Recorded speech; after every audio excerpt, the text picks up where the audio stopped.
Hey guys, and welcome back to Growing Up Godly. So we know most of y'all are probably already back in school, but don't feel the back to school blues because we have a back to school video for you that I think you will enjoy.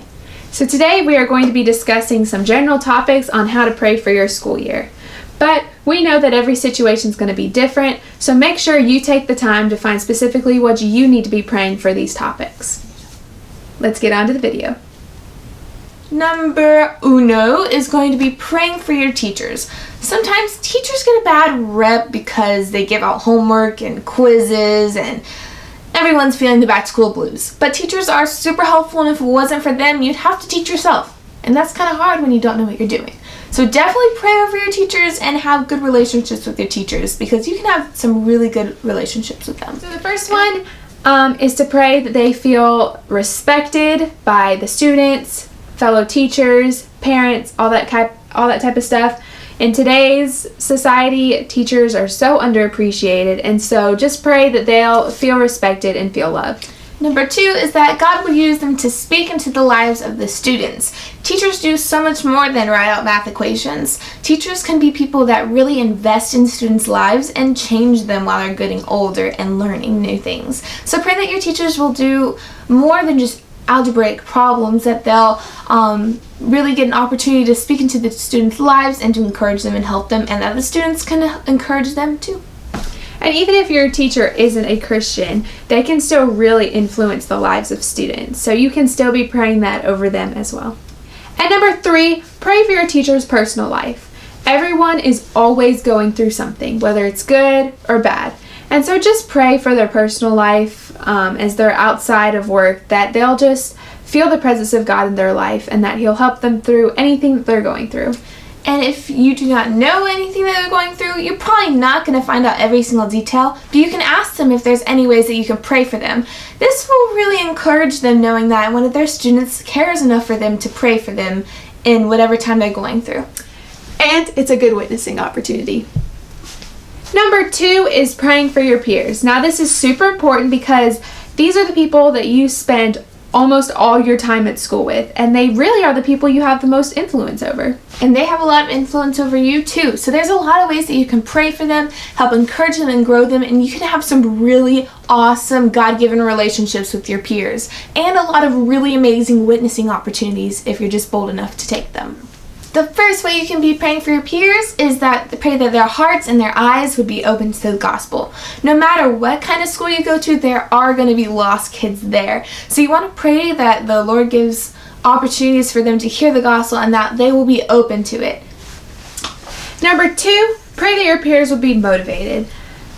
Everyone is not motivated, especially right now. I feel like most of us are not motivated to do school, but just pray that your peers would be motivated, because I feel like when the people around you are motivated, it helps you to be motivated and it just changes the entire atmosphere of the classroom.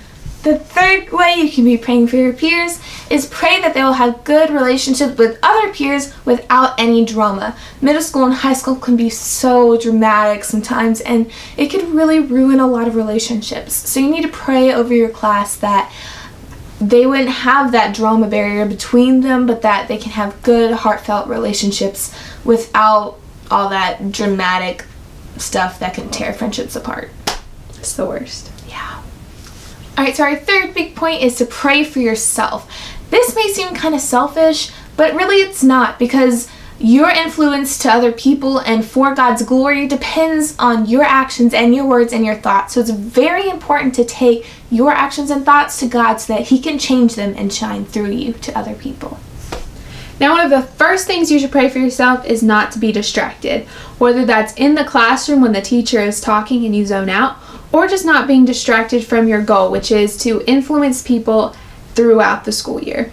There's a quote saying that if the devil can't make you bad, he'll make you busy. He'll try to distract you and pull you away from God's mission for your life. Don't let that happen this school year. Number two is that you would keep God first in everything and that your actions would be glorifying to Him. We put these together because if you're putting God first in your thoughts and your words and the way that you do things and the way you're motivated, you would want your actions to glorify Him and vice versa. So keeping God first and knowing that everything you do, you carry Christ's name on your heart and in your life. People know you. People hopefully know you're a Christian. So everything that you do, it has Christ's name on it. So make sure it's glorifying to him. Keep him first over anything over school. Don't make him the top of your priority list. Make him the pencil you're writing with. Make sure he's the one setting your priorities for your life and the basis for your entire school year. Number 3, pray that you will have the boldness to share the gospel with people.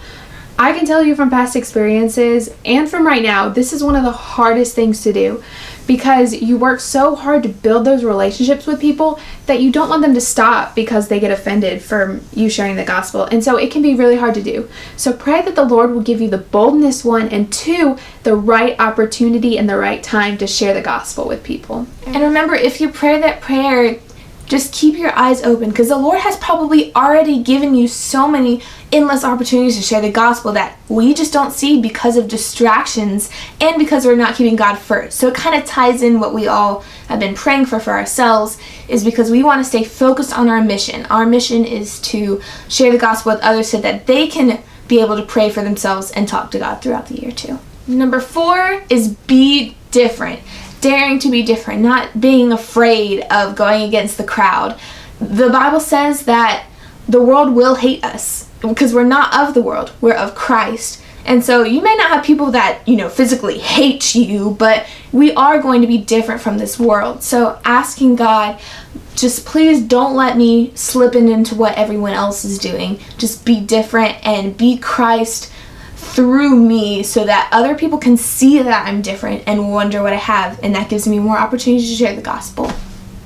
And the last point is choose joy. Now you can pray this for yourself, your peers, and your teachers, because as humans, our flesh wants to look at the negative and everything, but it's really important to look at the positive, because if you choose joy throughout your school year, it will change every day, every week, in the entire year.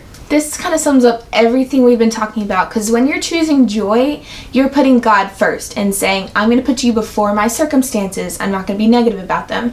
2, your actions are glorifying him because that joy shines through. You're being different to other people, because a lot of classmates might complain, oh, homework is so hard, and it's really easy to get sucked into that negativity.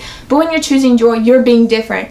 And with that joy, you can get gospel opportunities to share the gospel with people. So it's like everything all wrapped up in choosing joy and choosing God first. And when you choose God first, that joy will just flow out of you onto the world. Well, guys, thank you so much for watching this video. We hope you enjoyed the video and that you'll take these points and you'll pray over them for you, your teachers, your peers, and your whole school and your school year. Whew, that was a lot of words. If you missed our locker DIYs for back to school, make sure to click that I button up in the corner. We've got some great DIYs. Ashlynn actually has a couple in her locker and in her backpack since she's now going back to school. So make sure and check that video out. We'll see you guys next time and have a wonderful school year, and always remember to keep him first and choose joy to show love to others. Bye. Bye.